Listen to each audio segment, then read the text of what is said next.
Hi, it's Penny here. Welcome to another reading vlog. In this reading vlog, I've mainly got these two things that I'm trying to read, as well as an audiobook. As well, it is my boyfriend's birthday on Monday. I think this vlog's probably going to go from like Wednesday to Wednesday maybe, but with birthday things in the middle, I don't know. Trying to read these two and an audiobook might be optimistic, but I do want to try and stay on track for my Magical Readathon plans. And I also am excited about reading these books, so there's also that. So firstly, I have Parable of the Talents. So this is the sequel to Parable of the Sower in the Earthseed duology. And it's kind of like a dystopian kind of world. So it's set in like a dystopian America, kind of around our time. So even though this was written in the 90s, the first book was set kind of around 2025. And then this one is set more like 2030. And I think at this point, supposedly, the apocalypse has been ramping down, but America is still a disaster. The crazy thing about this book, so I did read the first little bit last night before bed, and there was just, the way that it's describing America is so on the nose, and it really blew my mind when she's talking about this like Christian politician who's gaining a lot of traction. I'm trying to find the line. She's like quoting things he might say, and she's like, "Help us to make America great again." And I was like, that phrase has been around for a while, hasn't it? And just the whole concept of the way that this political party, like what they're trying to achieve, is very relevant to today's times. And I always think when I'm reading this, wow, this book is so prophetic, but what I also try to remember is the reason for that is because these things have been actually going on for a long time. Is it prophetic, or has it just been obvious for a long time? Also, I'm not American, so that does give me a slightly different perspective of this, but I think if you are American, this is probably a duology you would get a lot out of. I did think the first one was a little bit too much like, well, I liked it, but the first half was more like dystopian slice of life, and then the second half was more like, the vibes for me was like one of those zombie survival movies or TV shows where they're kind of on the run from zombies. There were no zombies. Don't get the wrong idea, but it just had that feeling of kind of like traveling through a somewhat deserted area of America and it being very dangerous as you're traveling along. So the second book actually started with an introduction from the daughter of our main character, which I also found interesting because Octavia Butler has dedicated this book to her mother. And I liked that the daughter's introduction basically says that she doesn't get along with her mother at all and doesn't agree with a lot of things that her mother says, because in this book, I haven't described it at all. Well, I have, but I haven't. We're following this young girl who has a couple of special things about her. One is that she has hyper empathy, which is when she sees other people be hurt, she feels those pains herself. And then the other thing about her is that basically she's inventing this religion that's all based around the idea of worshipping change. And I liked that the introduction from her daughter was like, not sure if I agree with this. Not sure that I agree with a lot of things my mother said and my mother did, but these are her journals. So it's all written in journal form. And I think we're also going to get a little bit of her husband's journal as well. To be honest, I really don't like that because the main character is like 18 or something. And then her husband is 50 something.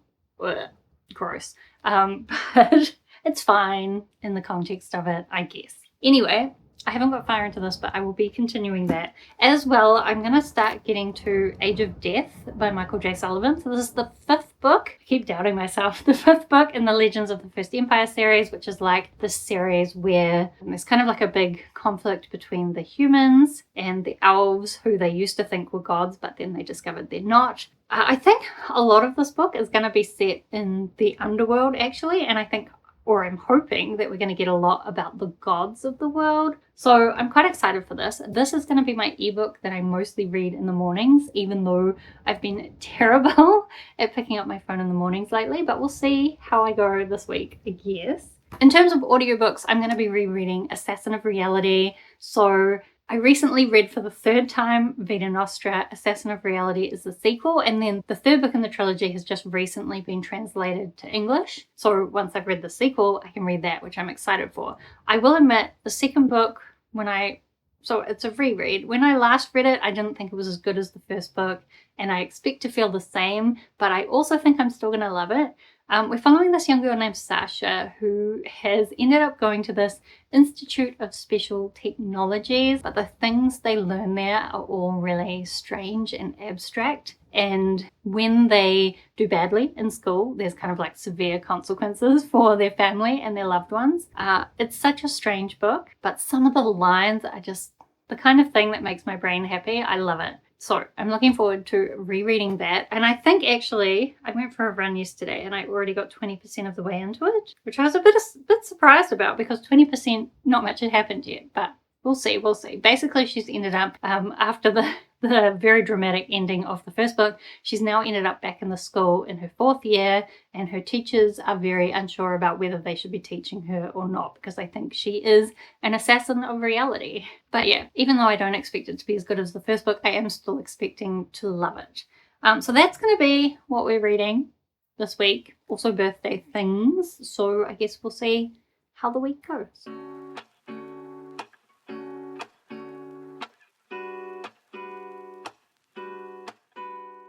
Hello. So ignore that my hair is currently in post hair wash disaster mode, as it always is, or some kind of disaster mode most of the time. Although actually I do look at how long my roots are getting now. I'm mostly trying to think of it as silver instead of grey. And I'm not really sure what I'm doing with it still, but I don't know.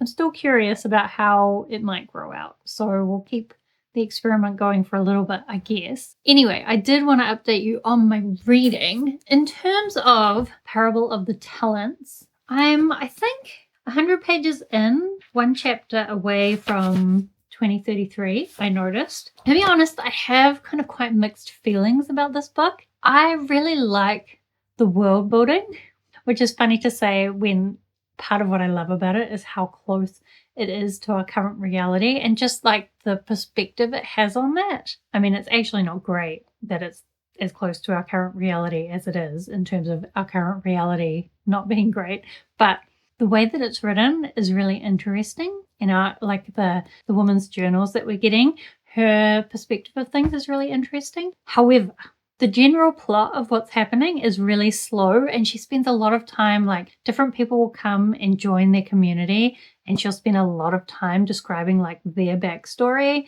and it's just not that interesting. I mean, all these things that are happening are really traumatic, and it is building up this picture of the world being such an awful place. But I just don't find the way that it's written very interesting. However, I do like some of her kind of religious thinking as well. I don't like all of it. I really hate the bits that are kind of saying that humans need religion, because as a non-religious person, that's just obviously not true to me. And some of the things that she says I don't agree with, but I actually like in this book the inclusion of the daughter's perspective, because the daughter clearly doesn't agree with it all either. And I think that makes it much clearer that the author isn't saying that all these things are true. They're just putting forward an idea of what someone might believe, and then you can build on that however you want.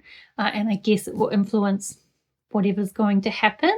I really don't know the direction of this, but also the way it's so slow, I have my doubts anything too major is going to happen. So I will continue this and we'll see where we get with it.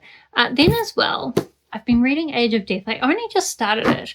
One interesting thing is I actually think at least the last 3 books of this series were like self-published through Kickstarters or something. And so the books always begin. Actually, I don't know about the physical copy because I've been reading the digital copy. Yeah, the physical book as well always begins with like an author's note, and he writes quite a lot of practical details about the construction of the book in there. One thing he did note is that they're going to change it, so they've taken out all the extra stuff they would have, like all the glossary and all that kind of stuff that they were having at the end of the books, because he said people reading ebooks had noted that it was giving them a false idea of how much more they had of the book, which was a big complaint I had in some of the earlier books. Also, though, he said that he just didn't want to make the books too big, which is hilarious when you think about how small these books are and you compare them to like Brandon Sanderson's Stormlight Archives, where he also had a problem with the book size, but like they're not in the same league at all, are they? Anyway, this, I will say I'm much more engaged in what's happening with this. I still think it's pretty slow, but what is happening is interesting.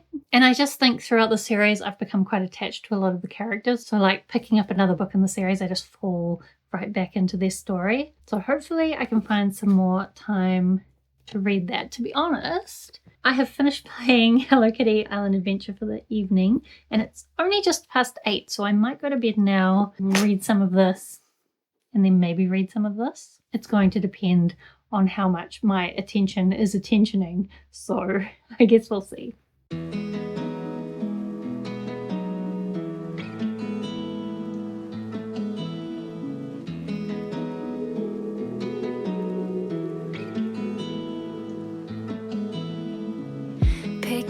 From the top, hit restart. So far it's been so hard to live.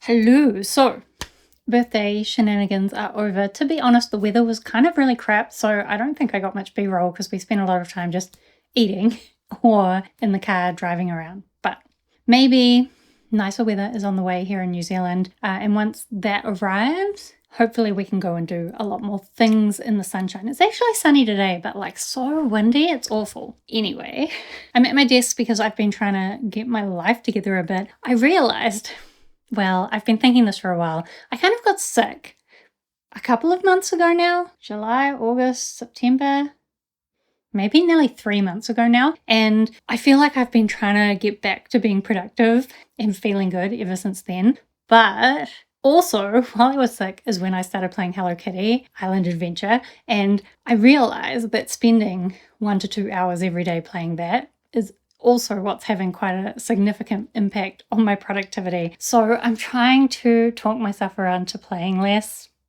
but we'll see. Anyway, what I did discover is that I can, once I've done kind of the quests of the day and I get into just doing like the everyday stuff, I can listen and pay attention to my audiobook at the same time. So I have been listening to Assassin of Reality while I've been playing that a little bit. So I think I'm something like 75% of the way through that now. And I think I'm liking it a lot more on a reread. I still think it's not as good as Vita Nostra, but I mean, that's so amazing. It would be hard. It's just that the overall story doesn't have the same kind of momentum. And I guess in some ways her goal is the same. She's still trying to like do well at school, but that's just a little bit like the same thing as what was happening in the first book. So I think going into the second book, you expect it to be something more, and it definitely is. But I also wonder if I'm enjoying it more on the second read because having read the first book 3 times now, I understood the first book a lot more. And so now I actually understand the second book a lot more as well, because it's building on everything from the first book. But it's not as mind-blowing as the first book, but I still think it's very enjoyable, and there are still just some lines that are so beautifully described, and it is still building on these very abstract ideas. And it does also have some time loops, which I'm always a fan of. So I'm enjoying that, and I'm planning to go for a run tomorrow morning. I haven't gone for one over the birthday weekend, but tomorrow I'm going to go on one, and I should be able to finish off Vita Nostra during that. I also had plans to try and finish this off today, but it's already 3 o'clock. I mean, it's probably still possible, especially if I didn't play Hello Kitty tonight. Is that going to happen? I don't know. Maybe we'll see. So this, I guess I'm like, wait, let's check Storygraph to see the percentage. Storygraph says 58%, so nearly 2/3 of the way through. And I did find in the beginning of this book, it kept kind of like foreshadowing that something big was going to happen, and then nothing would happen, and I'd be like, come on. And then it did another bit where it was like, and then things were going to change, and I was like, are they though? And then something did happen that kind of has had a big impact on this community in a very negative way. It is definitely quite awful to read. Like, I would imagine a lot of different trigger warnings for this, for sure. And it still is sometimes a little bit tedious to read just because she goes into so much detail. And I don't even think it's like detail where she's trying to fully express the awfulness of it. It's just all of these books, this it's almost more like characterization or character development, because it's all about the way that this young woman thinks and the way that she records things in her journal. But I do also still struggle when she puts like whole dialogue sequences into her journal. Like, does anyone really write in their journal and then write like speech marks and he said this and she said this? Like, does anyone write in their journals like that? I almost want to try, but I think it would be weird. And also like very disingenuous, because it's not like when you have a conversation, you remember every word to then write down that whole conversation, right? Anyway, I am still loving this, still very relevant to today's times, and interesting to think about the fact that this was written 25 years ago, and then kind of see how far, or not how far, we have come since then. I don't know. I feel like for Americans, you could get a lot of perspective of your own country from this, perhaps, and maybe for the rest of the world as well. But it's definitely very American coded. Anyway, hopefully, maybe we'll attempt to try and finish that off today. And I don't know that I've read anything else. I have Age of Death here, but I haven't read any more of it, even though I would like to, but it just hasn't been happening. Yeah, I guess that's it for now, but let's try to do some reading.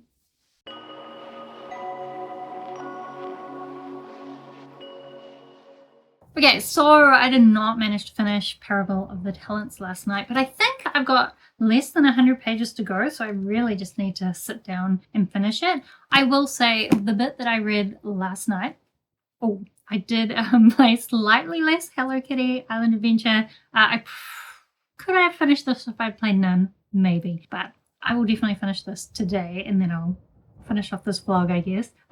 I did find the bit that I read last night to be quite engaging. Like, of all this book and the previous book, I think that was the most interesting thing, and maybe it was because very big traumatic things were happening. But it's also dealing with a lot of the themes really well. I'm especially liking the way that the daughter's perspective is kind of melding. I don't think that's the right way to describe it, but just the way that it's telling two sides of the same story. Also, just last night, the very last thing I read, something's about to happen, which has me quite worried. I keep hoping that this is going to have like a super happy ending, even though from the daughter's perspective, like what they've said, I don't think it is going to have a happy ending. But maybe a lack of a happy ending is what it needs to get across the point that it's trying to make. I don't know. I'm really interested to see how this is going to end. So I definitely need to keep my shit together and read that tonight. I did also read a little bit of Age of Death this morning. I actually did some morning ebook reading, feeling motivated. So I'm about 25% of the way through now. To be honest, so we're kind of learning about this afterlife thing and learning a little bit more about the gods of the world. And I kind of love it, but it's almost not weird enough for me. Maybe, actually. I feel like at the moment, reading Assassin of Reality is making it hard for all these other books to shine. This one I am enjoying. This, I just think because it's such like classic fantasy tropes, like it's, I don't know, kind of, I don't want to call it stereotypical fantasy because I feel like that doesn't sound complimentary, and I don't think that I mean it as a slur. I mean it as like a compliment. This is really classic fantasy. It's such solid fantasy, but I'm in the mood for weirdness, and it has the potential for weirdness. But there's definitely still a lot of things going on in this that I'm interested in. I think part of my problem is that I'm just reading it too slow. So probably I need to just find some more time for it. I don't think I'm going to finish this in this vlog though. So we'll see if I read any more before I finish this vlog off. Then what else? Oh, I did go for a run this morning. I'm super productive today.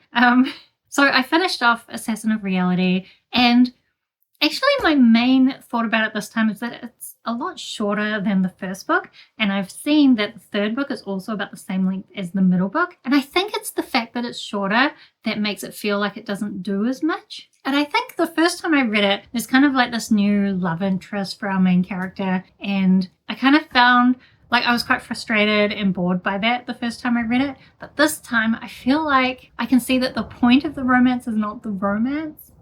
It's more like about the fact that by caring about someone, you open yourself up to vulnerability. But there are still so many weird things going on with this book that you could interpret it in so many different ways and like dig into it. Like whenever I read Vita, Nostra and Assassin of Reality, and I'm honestly assuming the third book, I kind of want to go through and like really analyze every line and like think about what the deeper meanings are, which is hard to do in audiobook. So I probably need to try and get my hands on the physical books at some point. I know they are on my books to buy list, but my library doesn't have them, which is kind of annoying. And I do really like the audiobook narrator. I think she does an amazing job. I hope it's the same person for the third book. I hope so. Also, the second book kind of ends on the same, like, in a similar position to the end of the first book, where you think, well, that's the end of the story. So you kind of can read Vita Nostra itself as a standalone. And then Assassin of Reality kind of also ends on such a final note where it feels like the ending. Although I have heard that the third book, oh, look at the sun. I have heard that the third book is following a different character, and I don't know how I feel about that. I guess we'll see. Anyway, I love that. I think I'm giving it 4.5 stars. Like, it's not quite 5-star, but it's still so good. Just, I think it only feels like a disappointment because you can't help but compare it to the first book. Other than that, it's like amazing. So many great lines, and the descriptions are sometimes so wonderful. And Sasha's struggle with like her social group, and also, well, like the other students that she's studying with, but also like her struggles with her studies and her teachers are really relatable. And sometimes she's just really unhinged in a way that I love. Since I did finish that off, I did also start Autonomous, which is the next audiobook I'm meant to be reading. I don't know, how far through am I? I didn't get far in. 15%.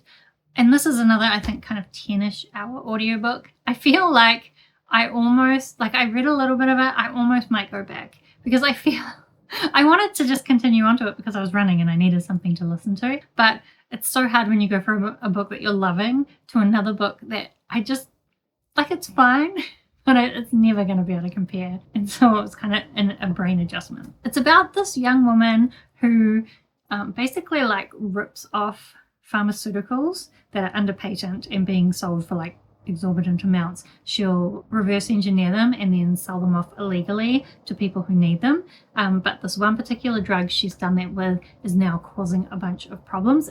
It is one that kind of causes people to become addicted to work, or like the sales pitch is that it makes you enjoy work, but it can go too far. And then some people have been dying because they just can't stop working. And she's now like, oh crap, that's because of me, and trying to do something about it. But we're also following this like robot type guy, but maybe he has a human brain, and he's working for the pharmaceutical company who are trying to work out who is it that's been stealing their drugs or like copying their drugs and releasing them illegally. And I assume they're going to come together eventually. I will say so far it's a lot of just very young ideological people meeting and talking together, and like a lot of, I guess, discussions and struggles with their own ethics. And I don't know, I feel like as I get older, young characters are less and less appealing to me. But I say that honestly, Assassin of Reality was all university students, so I guess not always, but it's a particular kind of young people socializing. Maybe I just don't like socializing. Maybe that's actually it. Anyway, I'm going to go and finish this off, and then I will update you.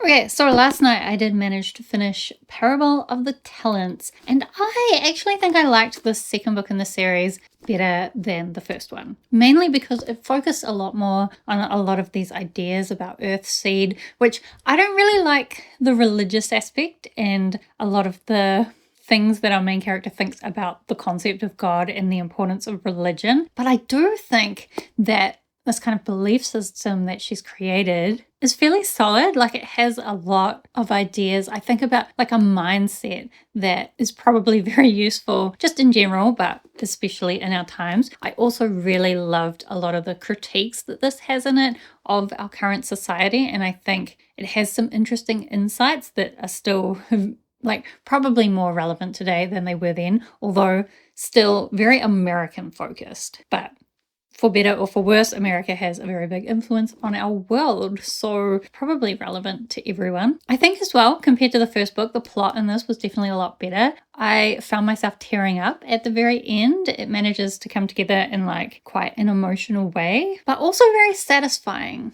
Sort of, yes and no. I did also find out though, actually, that Octavia Butler had a plan to continue this series, but she couldn't quite get herself to focus on it, and then she ran out of time, basically. But I'm kind of glad, because it sounds like the rest of the books would have actually gotten into like space travel and that kind of thing. And I think that what I like about these books is the focus on Earth. And also, like, I have a lot of opinions about Earthseed's whole destiny, but I mean, it's not a bad beginning anyway. I definitely think whether you agree with some of the ideas of Earthseed or not, definitely reading this book probably gives you a good chance to think about some of those ideas and where you stand on them. Anyway, I really enjoyed this, and I definitely recommend it to everyone. At the moment, I think it would be worth a read. Definitely, it took a little while. There is still a lot of focus on details that I don't care about, and sometimes the journal structure makes things difficult. But I really liked the thoughts in this book. This is a book where I don't necessarily love it for the writing or the plot, although the plot is okay. I love it more for the ideas of it. So then as well, I read a tiny bit more of Age of Death, but I think I will have to try and finish this off in my next reading vlog, which I'm about to start. What else did I read this week?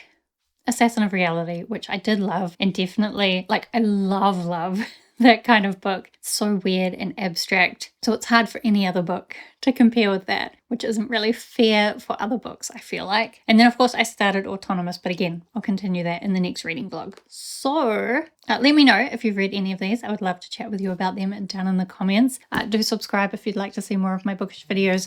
Otherwise, thank you so much for watching. I hope that you are doing well, and I will see you next time.